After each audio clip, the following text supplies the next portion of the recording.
দেখতে দেখতে 4টা দিন কেটে যে 5 নম্বর দিন এসে পড়লো। হ্যাঁ, আজকে 90 ডে চ্যালেঞ্জের 5 নম্বর দিন। আজকে এত সকালবেলায় উঠে গেছি আর উঠে দেখছি লাইটটিকেও অফ করিনি। তাই তো আমি দেরি না করে আস্তে আস্তে পা বাড়িয়ে গিয়ে আমি লাইটের সুইচটি অফ করে দিলাম। প্রতিদিনের মতো আজকেও কিন্তু আমি সূর্য মামাকে প্রণাম করতে গিয়েছিলাম, কিন্তু দেখো সূর্য মামা তো ঘুম থেকে ওঠেনি। তো এখন বাদ দাও সেসব কথা। আমি এত সকালে উঠেও আমি 10টার দিকে ব্রাশ করছি, কিন্তু কেন?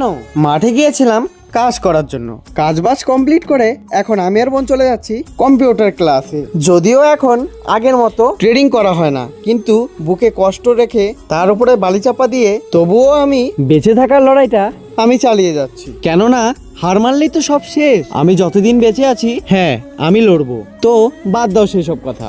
ক্লাস কমপ্লিট করে যাচ্ছিলাম বাড়ি, কিন্তু মনে হচ্ছে তোমরা একটা কথা ভুলে গেছো। তোমরা ভিডিও দেখছো কিন্তু সাবস্ক্রাইব করোনি।